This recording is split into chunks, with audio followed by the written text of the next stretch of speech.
Welcome to our community. Susie Thomas with you this morning. Always a treat to welcome Kim Kenny from the McKinley Presidential Library and Museum. Good morning, Kim. Good morning. First of all, how are you? Museums were particularly hit hard through all of this. Yeah, it's been really difficult. Our first priority was taking care of our staff, so thankfully we've been able to do that through the entire closure. We were not forced to lay off anybody. And then we got our PPP, Paycheck Protection Program funding that is paying everybody through the end of June. So we've been very fortunate in that we had cash reserves that we could continue to do that for our staff. But what people may not realize was that we have live animals in Discover World. So staff still had to come in every day, somebody from the science department, to take care of all those animals. So we've been closed, but there's been activity here because of the animals every day. How did you keep everyone safe as they were still required to come in and do some of the things that just couldn't be done from home? They were by themselves here. So when we closed down, we had a week between when we closed to the public and when staff, when the stay-at-home order made us all have to go home. So we had thoroughly cleaned everything in that week period. So everything was clean. And then since staff was here, not really seeing anybody else, we didn't really have too many concerns about that because there just weren't a lot of people here at the same time. I'm so curious as far as if anybody noticed any difference in the behavior of animals. Those animals are used to nonstop traffic and people and interacting, people looking at them. And then suddenly they must have wondered, where'd everybody go? Yeah, we saw that the most, as I understand it, with our bunnies. So they were not super happy. They're used to, like you said, a lot of people. But we have taken this kind of break to have them spayed. So it was a good time to do that so they could recover from that without people around. But yeah, as I understand it, the bunnies were, you could tell that they were sort of out of sorts because they definitely were used to having people around. And we just recently got them, I want to say within 6 months, and they were babies. So they've pretty much grown up here and they were used to that regular interaction. I can't say that we noticed too much difference with like the frogs or the snakes. But they were the cool mammals, with it. Yeah, they noticed, and it was a little bit different. And I think part of another thing that Lynette Reiner, our science director, said, it wasn't just not having people; it was that it was really, really quiet. Yeah.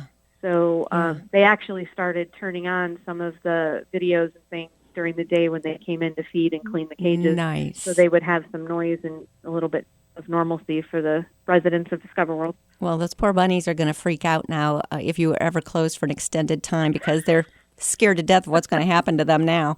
Right. But museums got creative. You all went together.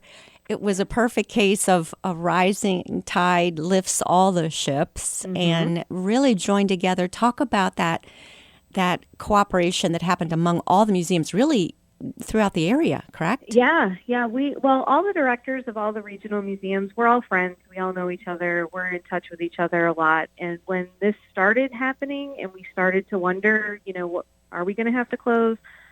We all got together on a conference call to talk about coordinating something. What are you going to do? Are you going to close? It's weird how quickly things became normal that were absolutely out of the question. And so in the very beginning, we didn't think we were going to close, and the conversations were, well, what are you going to do, and are you canceling this, and that kind of stuff. And then once it became clear that we were going to close to the public, our next conference call was about how can we maintain a presence online. And so we came up with our collaboration where we would do a Facebook post each day. Each of us took a day. Our day was Monday.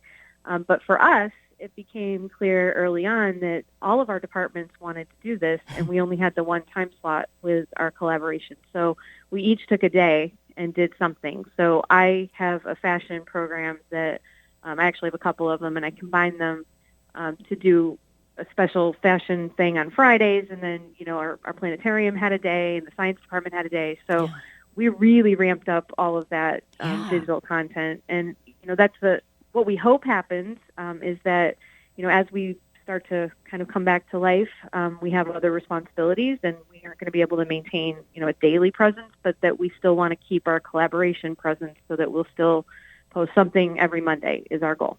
You know, when you saw all the homeschooling suddenly taking place, you guys were an answer to prayer. Here's something we can count on every day. Exactly. And one thing that we're doing that parents will want to know, we are converting our summer science camps that are normally in person to a camp in a box. And Awesome. so that information will be available soon, where parents can purchase a box of, we normally do every day is a different theme, and it will be the same way. So each box will be a different theme, and people can come and purchase those, pick them up, and then our science staff is going to do probably a Facebook Live is the easiest thing, to do the experiments with the kids at home. So we are going to be delving into, summer camps are going to look a lot different. And then we're also talking about, not knowing what schools are going to do in the fall, that we're going to really need to figure out some of those things for field trips digitally as well. I've heard so many people say that this forced the issue. They had to get better at their online presence. Did you find that same to be true for you? Yes. I think for our social media, we've been active for a long time on Facebook and Instagram, but a lot of it for us was promoting events. And we did do some, if you post a picture of the monument, it gets shared 1 million times and everybody loves it. Right. It's like, so we cracked that code. We hadn't had a lot of time. We're a small staff, and, we're all departments of one. And we didn't have time to develop the content like we wanted to, like we knew we should. So it was actually a good time for us to say, okay, we have this time. We're working from home. We can all, I was doing these videos. My cats were all involved. It was a crazy time from doing them from home. But we had the opportunity to then develop some of the things that we had been talking about. So especially in the archives and in the science department, they did a lot of new development of content. Some of us that do outreach programs anyway, we use those that we've already done, but hadn't been online before. So yeah, all this stuff has existed for a long time, but we didn't have the chance to really delve into it until this happened. And then there's this gift of time to really do that. Can you tell us any of the new content that we can look forward to, or is that a surprise? I have stopped doing my content since I came back to work, and so I'm actually not sure what some of our other departments are planning. We've already started to walk it back a little bit from the kind of daily posting. Yes. But definitely people can look for the summer science camps are going to have more content as well. And, we're going to keep doing, we've actually got a schedule. I've taken myself out of it, but everybody else is still doing a regular posting. But especially in the planetarium, she does some really great stuff. We had the, rocket just launched recently. And the other thing that we're doing, our assistant museum shop manager is doing a read-along of a book that you can then buy in the shop online if you want. So those are going to continue, I know for sure. Let's talk about Camp in a Box a little bit more. What will that look like for parents? Well, that will be something you have to make a reservation for and pay for ahead of time. And then the one that they're really working on right now is the chemistry creation. So what you'll get in the box is all the different chemicals safely packed so that you can do the different experiments that the science staff will lead your child in. So it's not like we're not going to just give you the box and say, good luck. Good. It comes with the science staff that are going to, instruct you on how to do that. And they're working on developing the other themes right now. But the chemistry creations is the one that they're focused on first. Because sourcing some of those things is a little bit difficult right now. So they wanted to get that one under their belt. And then they're brainstorming in the science department about what the other topics are going to be. But those should be ready in the next couple of weeks. More help for parents, which is welcome, welcome, welcome. Oh, it's such a crazy time for parents for sure. They're going to have a story to tell one day. Yes. You mentioned one of my grandchildren's favorite places in the world, and that's your gift shop. So you are online, and people can still do shopping online. Is everything in the gift shop available online? Not everything is online. We've had an online shop for a really long time, and it doesn't get a whole lot of traffic. So what's on it is our most popular things. So we have our books, but also our logo items. So there's a new a bear or a dinosaur that's wearing a little sweatshirt that has our logo on it. Cute. And, that type of thing. So what we put on there was our most popular stuff. It's probably getting more traffic now. than it was, because it was always just kind of your last stop. When you go there, there's no reason, I mean, unless you live out of town, to shop online. But now in-towners are going to want to as well, I would think. Yeah, and we have had not a ton of orders, but steady orders every week. So the shop staff has had to come in to fulfill those orders during their closure as well. And one thing that has been great is we have had such strong membership renewals. Even though members can't come, it's a really great indicator that, people want to support us. And we were nervous sending out our batches of, the April bills, like what will people do? And it was a very strong renewal rate. So we are extending memberships for 3 months for anybody that did renew or get a new membership while we were closed. So it's a 15-month membership instead of 12. Nice. But we were thrilled with the support because, our members are the backbone of everything we do. So knowing that they're behind us, we hope that when we do open, we're going to have great support in the community. How did you stay in touch with your volunteers? That was one of the most heartbreaking things, I think, for organizations that they rely on their volunteers, and then suddenly really wasn't smart to have them coming in. No one could come in. So how do you keep them involved through this time? Carol Paris, our volunteer coordinator, has been in regular contact with them via email. There's a special Facebook group just for our volunteers, and she's been communicating kind of uplifting messages. When the flowers started to come up in her yard, she sent everybody a picture, and there's hope, it's spring. So she's been in contact with them. Our behind the scenes volunteers, especially in the archive, a lot of them have already come back. People feel safe in kind of out of the way places. So some museums have suspended their volunteer program. We decided not to do that. We decided to leave that up to our volunteers. So we're anticipating that our frontline volunteers, the people that work in admissions and the people that work in the shop, they're older and they're in contact with the public. We expect that they're going to come back a lot later. But the behind-the-scenes people, they were itching to come back, and we just thought, let them come back. A lot of them, live alone, as I do now, and it's like I needed to see people, so we wanted to give everybody that opportunity. So a lot of those research projects are already back underway. Hardest thing is the resistance to hug. As soon as you are finally in face to face with another person, and it's been 3 months. How are you handling that? I'm saying let's bring back bowing and curtsying, because I just think that would be cool. That is awesome. Yeah, I finally had some friends over for dinner at my house on Saturday night. We stayed far apart, and then when we left, we did an elbow bump and then like an air hug. It's very, very bizarre. I'm a hugger, so I like to touch people, and I have not been able to do that. And especially as we're starting to see people a little bit more, you're like, okay, you have to consciously say, don't touch them. Yeah, you have to make a deliberate move, talking to yourself, wait, I'm not allowed to do the normal thing. Right. My family's in New York, and my sister had a birthday thing in the yard for one of her kids' friends. And she said they're all standing 6 feet apart, and then someone said, hey, let's get a picture. And they all got together and had a picture, and then they're driving home saying, wait a minute, we shouldn't have done that. It was so natural to just get together for a picture. Yeah. So there's a lot of that stuff is so automatic, and we've got to, like you said, consciously change what we're doing. Yeah. You always have been really, really good about having hand sanitizers in all the stations. So I'm seeing the clock. When we come back on the other side of the break, let's talk about the new measures that you're going to be putting into place once you open up again. We'll be back after these words, visiting with Kim Kenny from the McKinley Museum. We'll be back after these words. You're listening to Our Community. Welcome back to Our Community. Susie Thomas visiting with Kim Kenny from the McKinley Museum. And like I said before the break, you are so good about having hand sanitizer. You just get a good squirt before and after you're using any of those interactive things. I'm thinking particularly up in that science area. Yes. What will a visit to the museum look like when that day comes? Sure. So we are very concerned about keeping our guests safe. So that has been the focus of our reopening plans for the past month. So in addition to, I believe there were 3 hand hand sanitizer stations in Discover World. We've added some in the lobby. There's some upstairs in the history gallery, so people will find them all over the place.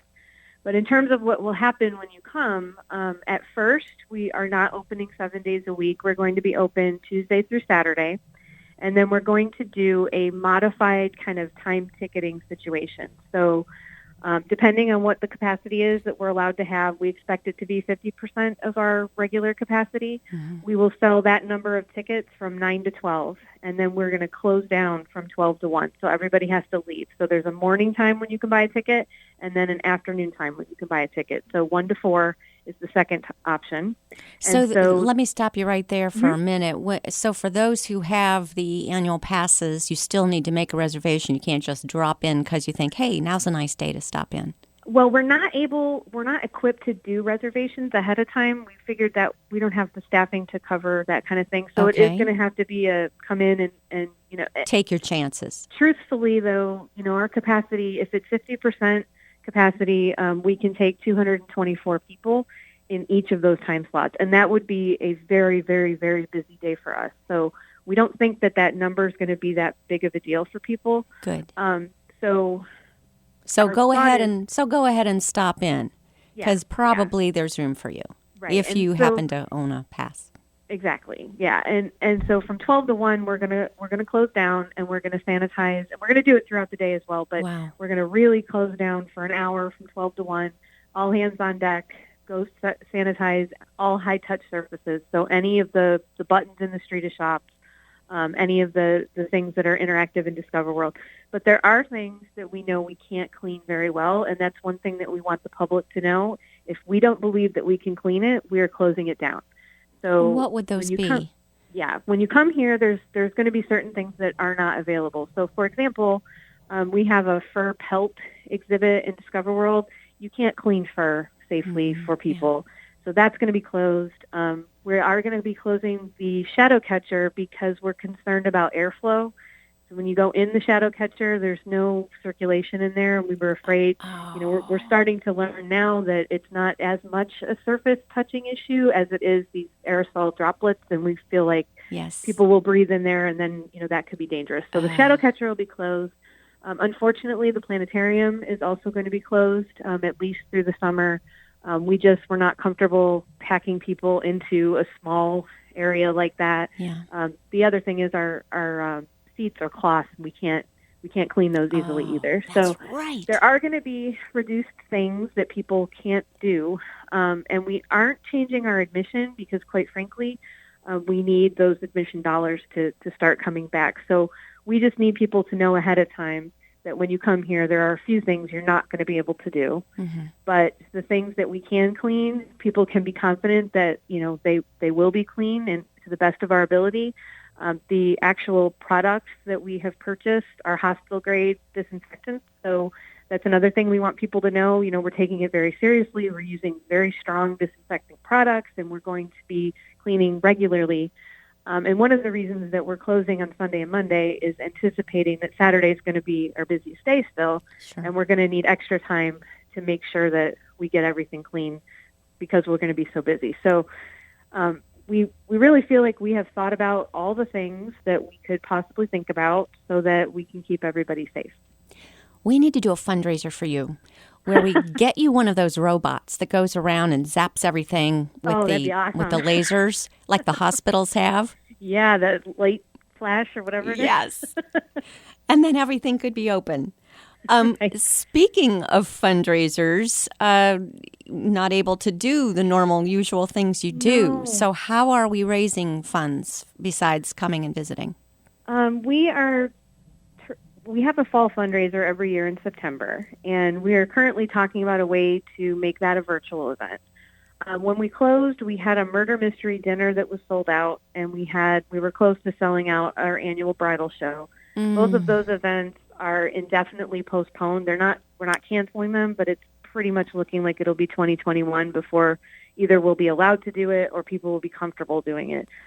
So we're really walking that kind of line. Even if we're allowed to do certain things, we know that the public is leery of that, and so we don't want to put people in a position of having to choose between supporting the museum and their own health. And so We're pretty sure we're going to be canceling the Halloween party. We get 1,000 people for that. Nobody's going to want to be in a crowd. Yeah. We're exploring maybe some kind of drive-through option that we could do on our grounds for Halloween, but like the Christmas open house, that's probably not going to happen either. And we're all hoping for a vaccine and some public confidence soon, but the reality of it is that 2020 events are probably not going to happen in a lot of places. So keep going online and interacting that way and take advantage of the programs that are there for us. Yeah. Full disclosure, we're recording this on June 1st. And when is the governor making his decision about museum openings? He said in his conference, the last one he did last week, that he would talk about museums on Tuesday. So tomorrow we hope to find out what's going to happen. A lot of state organizations have written him letters and asked for a June 15th opening date. So we're crossing all our fingers that that's what's going to happen. But again, we're not allowed to open until he says it's okay. So we're all just holding our breath right now. Mm-hmm. When we come back, I forgot to ask, masks required? Yes, we are going to have masks required. We have a lot of people that work for us that are in compromised situations, and we want to make sure that everybody's safe. Neat thing about you, too, is people are always finding something in their attic that, oh, my goodness, this belonged to Ida McKinley. How are you handling that? Is it just accepting donations as usual, or are there some, I figured different way to do that? We have some new rules about that. Okay. That's going to be by appointment only, and we have a special quarantined area set up so that we can, take those things and leave them sit for 7 days or whatever the maximum is for whatever the material is that things could possibly live on. So we can't take things, I know people have spent their whole quarantine cleaning out their houses and they've saved the special stuff for us, but we still need to have an actual appointment so our staff is prepared to receive those things and then to let them kind of, detox in their quarantine. With what we've gone through, I'm just kind of reminded of that movie, A Night at the Museum. And I can't imagine how much fun it must be to be able to just be there all by yourself when it's empty.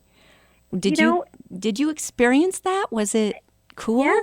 Yeah, but to me it was sad because it is not, our focus is our visitors. That's what we do for. And to walk through our building and have them not here, even when the staff is here, it's not right. It feels wrong. We want our people to come back. And so I was at we did our board meeting last week on Zoom, and I stayed at work so that my cats would not get involved in the meeting.